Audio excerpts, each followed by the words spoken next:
খুলনা মহানগর প্রতিটি অঙ্গ সংগঠনের কাজ চলছে, যেমন তেমনি যুব অধিকার পরিষদ সুশৃঙ্খল ভাবে এগিয়ে যাচ্ছে।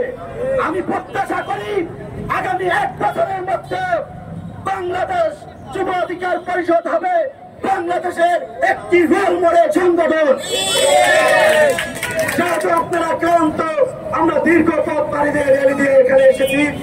আমাদের অনেক বক্তারা এইসব সময়ের অভাবে বক্তব্য দিতে পারে নাই, আজান এর সময় হয়ে গেছে, তাই আমি আর আমার বক্তব্য দীর্ঘায়িত করব না।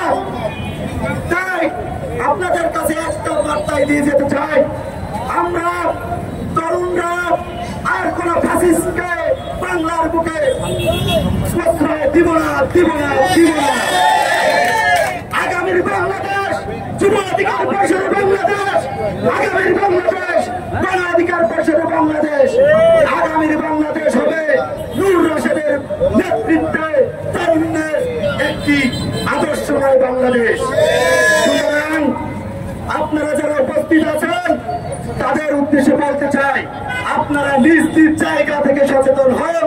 গণ অধিকার পরিষদ, ছাত্র অধিকার পরিষদ, শ্রমিক অধিকার পরিষদ, পেশাজীবী অধিকার পরিষদের যে সকল নেতৃবৃন্দ আছে তারা নিজ নিজ জায়গা থেকে সংগঠনের বার্তা আপনার জনতার মাঝে ছড়িয়ে দিন।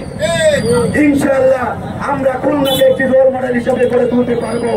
আর তাই যেহেতু সময় সংক্ষিপ্ত, আমি আর আমার বক্তব্য দীর্ঘায়িত না করে সকলের সুস্বাস্থ্য ও দীর্ঘায়ু কামনা করে বাংলাদেশ যুব অধিকার পরিষদের পক্ষ থেকে সংগ্রামী সালাম জানিয়ে, পিপি নূর ও রাশেদ খানের পক্ষ থেকে সংগ্রামী সালাম জানিয়ে আমার সংক্ষিপ্ত বক্তব্য এখানেই শেষ করছি।